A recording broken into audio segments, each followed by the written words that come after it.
Remember you had some questions about like your felonies, like the felonies you got in the past. I don't really know about that stuff, so that's why I brought Kristen along. It doesn't matter at all that you have a legal history because you've served your time and you're on probation and you're following the rules and all of that. Tell me about whether you have any money in a bank account or any property or anything like that. What branch were you in?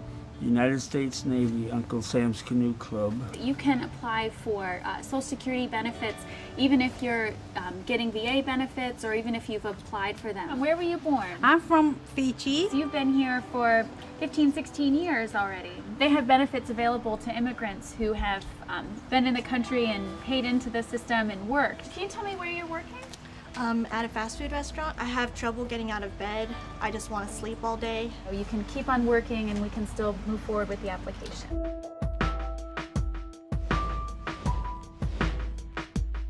So we've been kind of strolling around town. I've been showing her like the hot spots and some of the meal programs and parks and things. And just noticed that Bones isn't at his usual spot. And you know, he doesn't get around that easily, so I'm kind of worried about him. Have you guys seen him or? We were at the meal downtown at the church earlier today. Did you see him? I didn't see him. Okay. No. I checked the hospitals and Okay. Have you checked the sheriff's website? no, We could look that's a and good see idea. if maybe he's incarcerated. So, Okay. yeah, let me pull that up for you.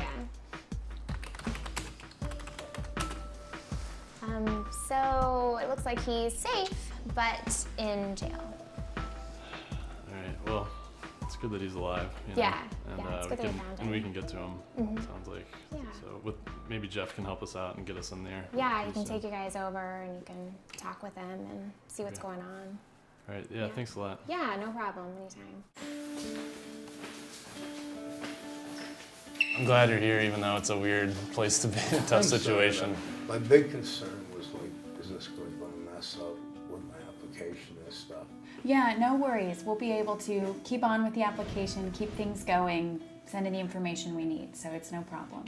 I'm going to take some notes here on this pad and we're going to take it back with us and fill in the application online and submit it that way. So you're welcome to take a look at anything I write. I'm just going to write down what you say. Social Security wants to know a lot, you know, about where you've been treated and for physical stuff and maybe mental stuff, anything that's going on with you. Do you mind telling us about some places you've been to? No. There's a place in Louisville that I spent a lot of time. It was a mental place. I was there for probably 8 months. You said after the accident that you weren't able to work anymore. What job were you working at then? I was a short order cook.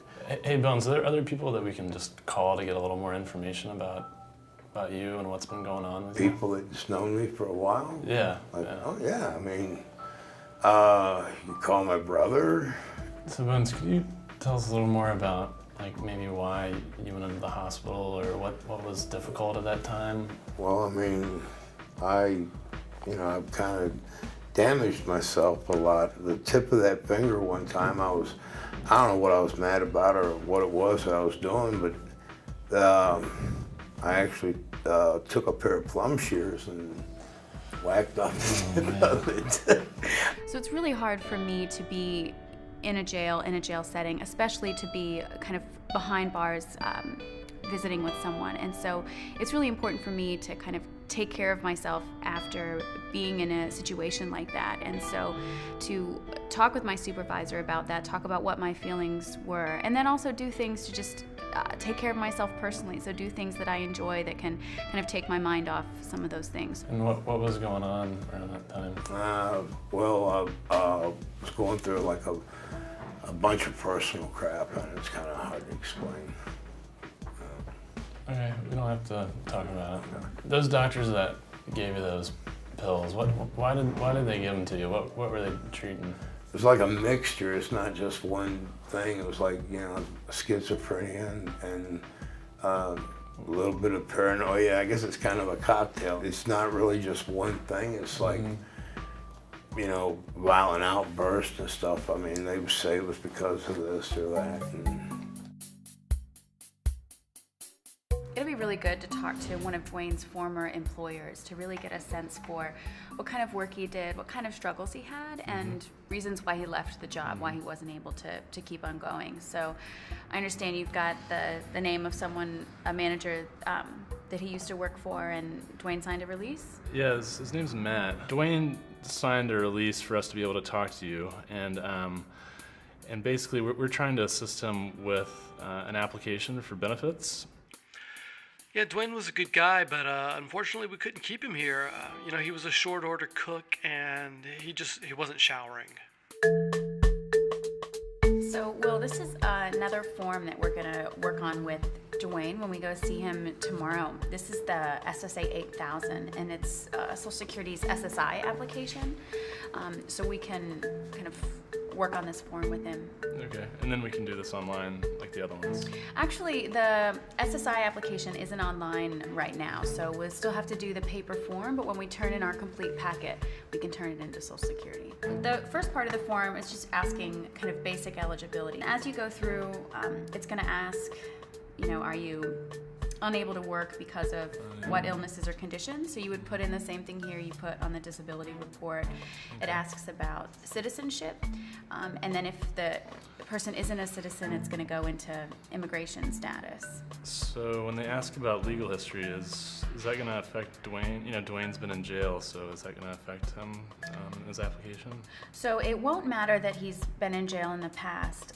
While he's currently in jail, he's not eligible to receive benefits. So this next section on living arrangement will be important. But as soon as he's released, they'll be able to establish his new living arrangement. We would check off right here where it says transient to indicate that he's homeless and doesn't have a steady place to live.